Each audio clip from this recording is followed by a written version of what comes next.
عزیز طلباء و طالبات، اردو زون میں خوش آمدید۔ جماعت نہم KPK بورڈ، جس کی آج ہم حمد پڑھیں گے۔ اس سے پہلے کے ویڈیو لیکچرز میں بھی ہم نے چند اشعار کی تشریح کی ہے، فنی محاسن جاننے ہیں۔ اور دیکھیں تو بیٹا، یہ صنف سخن میں ایک نظم ہے اور اس نظم کی حیت جو ہے وہ پابند نظم کی ہے، جبکہ اس کے شاعر کا نام الطاف حسین حالی ہے۔ پہلے دو اشعار کی تشریح آپ جان چکے ہیں، فنی محاسن جان چکے ہیں، مشکل الفاظ کے معنی اور مفہوم اور شعر کا موضوع بھی آپ جان چکے ہیں۔ تو آج ہم شعر نمبر 3 سے شروع کرتے ہیں۔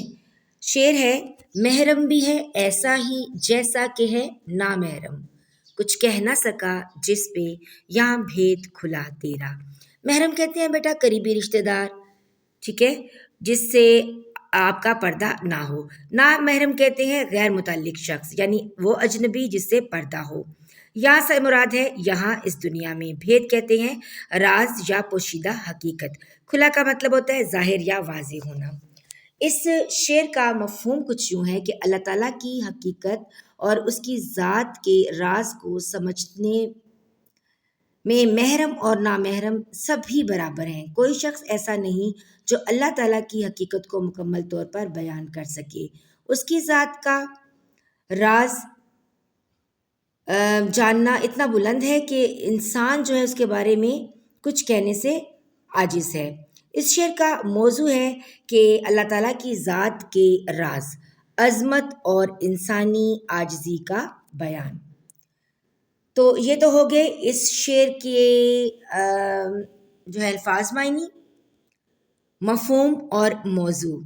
بیٹا اس شعر کے فنی محاسن ایک نظر دیکھ لیتے ہیں۔ اس میں صنعت تضاد کا استعمال کیا گیا ہے، یعنی محرم اور نامحرم کے الفاظ میں تضاد ہے۔ پھر اس میں استعارہ استعمال ہوا ہے، یعنی بھید۔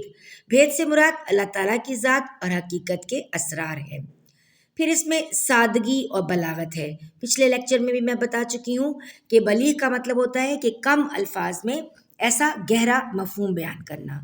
اس میں حسن عقیدت کا استعمال ہوا ہے، یعنی اللہ تعالیٰ کی عظمت اور بندے کی عاجزی کا اس میں اظہار ہوا ہے۔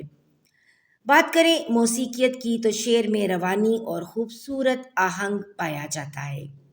یہ تو ہو گئے اس شعر کے فنی محاسن۔ بیٹا اگر آپ کو کسی شعر میں فنی محاسن نہ آ رہے ہوں تو آپ اس میں ردیف اور قافیہ جو ہے وہ بھی فنی محاسن کے طور پر لکھ سکتے ہیں۔ ٹھیک ہو گیا؟ اب بڑھتے ہیں شعر نمبر 3 کی تشریح کی جانب۔ اس شعر میں شاعر اللہ تعالیٰ کی بے پایاں عظمت، اس کی ذات کے اسرار اور انسان کی کم علمی کو بیان کرتا ہے۔ وہ کہتا ہے کہ اللہ تعالیٰ کی حقیقت کو سمجھنے میں محرم اور نامحرم سب برابر ہیں، یعنی چاہے کوئی قریبی ہو یا کوئی دور کا، عالم ہو یا عام انسان، کوئی بھی اللہ تعالیٰ کی ذات کو مکمل طور پر نہیں سمجھ سکتا۔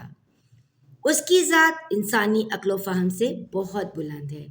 اللہ تعالیٰ کی قدرت، علم اور حکمت اتنی وسیع ہے کہ انسان جتنا بھی غور کرے اس کی حقیقت تک نہیں پہنچ سکتا۔ بندہ صرف اتنا جان سکتا ہے جتنا اللہ تعالیٰ نے خود اپنی کتابوں اور انبیاء کرام کے ذریعے بتایا ہے۔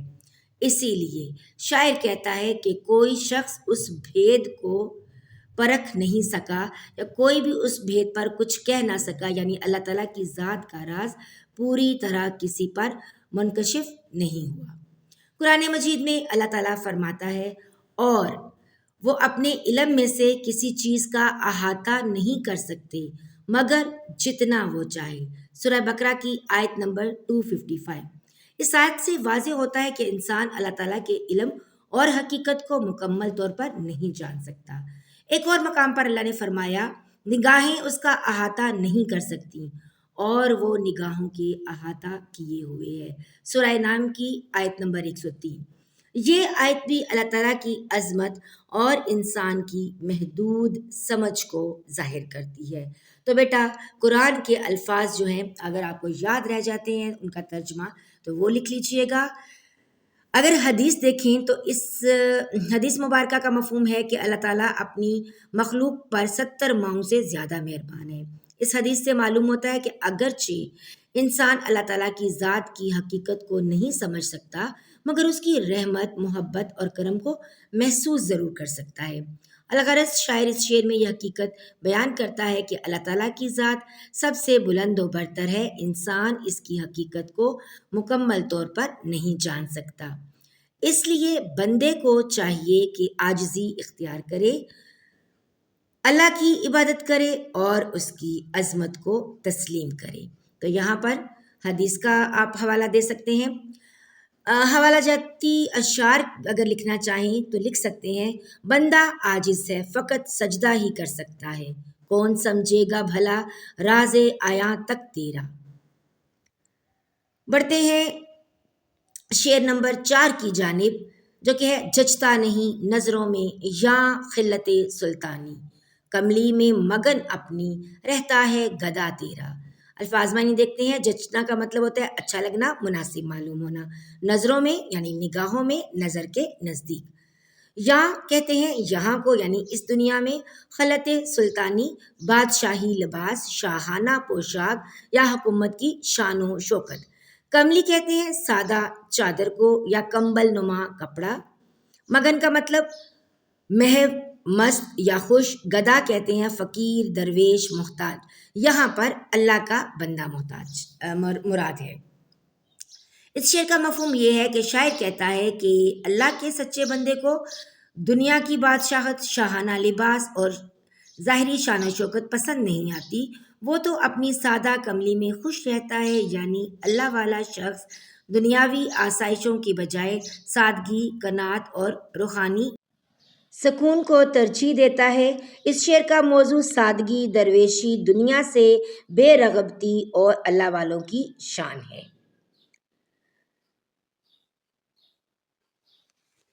اس شعر کے فنی محاسن میں صنعت تضاد کا استعمال ہوا ہے، یعنی خلط سلطانی اور گدا کے الفاظ میں معنی کے طور پر تضاد ہے۔ اس میں استعارہ کا استعمال ہوا ہے۔ خلط سلطانی دنیاوی شان و شوکت کے لیے استعارہ ہے، اسی طرح علامت نگاری یعنی کملی سادگی، فقر اور قناعت کی علامت ہے۔ حسن بیان نہایت سادہ مگر پر اثر انداز میں خیال پیش کیا گیا ہے۔ تشریح کی جانب بڑھتے ہیں۔ شاعر اس شعر میں اللہ تعالیٰ کے نیک بندوں کی سادگی، قناعت اور دنیا سے بے رغبتی کو بیان کرتا ہے۔ وہ کہتا ہے کہ اللہ کے سچے بندے کی نظر میں دنیاوی بادشاہت، قیمتی لباس، ظاہری جاہ و حشمت اور شاہانہ ٹھاٹ باٹ کی کوئی اہمیت نہیں ہوتی۔ اسے سلطانی لباس اچھا نہیں لگتا کیونکہ اس کا دل دنیا کی محبت سے خالی ہوتا ہے، وہ اپنی سادہ کملی میں خوش اور مطمئن رہتا ہے۔ تو یہ اللہ کے نیک بندوں کی جو ہے وہ خصوصیات ہیں، خصلتیں ہیں کہ انہیں دنیا کی دولت متاثر نہیں کرتی۔ یہ شعر ہمیں سکھاتا ہے کہ اصل عزت لباس، مال و دولت یا اقتدار میں نہیں بلکہ دل کے سکون، اللہ کی رضا اور قناعت میں ہے۔ بہت سے لوگ ظاہری آسائشوں کے باوجود بے چین رہتے ہیں، جبکہ اللہ کے نیک بندے سادگی میں بھی خوش رہتے ہیں۔ تو حقیقت میں خوش رہنے کے لیے زیادہ مال و دولت کا ہونا یا زیادہ آسائشوں کا ہونا ضروری نہیں بلکہ سکون کا ہونا ضروری ہے۔ اس شعر میں اسی بات کی طرف اشارہ کیا گیا ہے کہ اصل عزت جو ہے وہ انسان کے گفتگو میں، انسان کے رہن سہن میں، انسان کی قناعت میں اور سادگی میں ہے۔ ٹھیک ہے، شاعر کے نزدیک دنیا کی جو دولت ہے یا بادشاہت ہے وہ ہیچ ہے، اس کا کوئی موازنہ نہیں کیا جا سکتا۔ قرآن مجید میں بھی اللہ تعالیٰ فرماتے ہیں، اور دنیا کی زندگی دھوکے کے سامان کے سوا کچھ نہیں۔ سورہ آل عمران آیت نمبر 185۔ اس آیت سے معلوم ہوتا ہے کہ دنیا کی چمک دھمک عارضی ہے اور اصل کامیابی آخرت کی ہے۔ شاعر نے بھی یہی پیغام دیا ہے کہ سلطانی لباس کی حقیقت کچھ نہیں۔ ایک اور مقام پر فرمایا، اور جو کچھ اللہ کے پاس ہے وہی بہتر اور باقی رہنے والا ہے۔ سورہ قصص کی آیت نمبر 60۔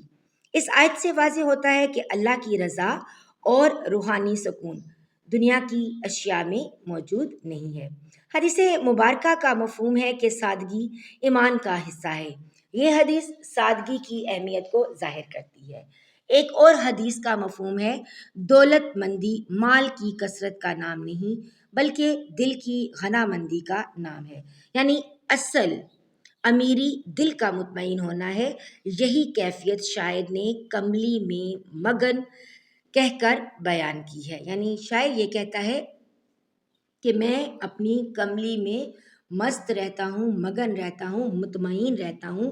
یعنی کملی سے مراد وہ ایک چادر یا سوتی چادر کو کہتے ہیں۔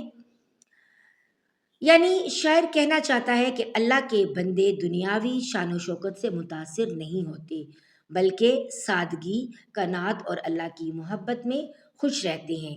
یہی حقیقی کامیابی اور سکون کا راستہ ہے۔ بڑھتے ہیں۔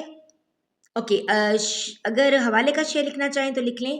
ان کی نظروں میں شوکت جچتی نہیں کسی کی، ان کی نظروں میں شوکت جچتی نہیں کسی کی، آنکھوں میں بس رہا ہو جن کی جلال تیرا۔ یہ تو ہو گیا حوالے کا شعر۔ تو بیٹا یہاں پر ہم نے 2 اشعار کی تشریح مکمل کر لی ہے، یعنی شعر نمبر 3 اور شعر نمبر 4۔ ویڈیو تھوڑی لمبی ہو رہی ہے تو میرے خیال سے اگر ہم 2 اشعار کر کے تو ان کو یاد کریں گے اور ان کی تشریح کریں گے تو آسانی سے ہمیں سمجھ میں آ جائے گا۔ اگر آپ کو کہیں پر بھی مشکل پیش آتی ہے تو بیٹا آپ کمنٹ سیکشن میں ضرور پوچھیے گا۔ جہاں آپ کو مشکل پیش آئے آپ مجھ سے پوچھ سکتے ہیں۔ یہاں پر ہمارا آج کا جو ہے لیکچر وہ اختتام پذیر ہوا۔ ملتے ہیں اگلے اشعار کی تشریح کے ساتھ، تب تک کے لیے اجازت دیجیے، دعاؤں میں یاد رکھیے گا۔ اللہ حافظ۔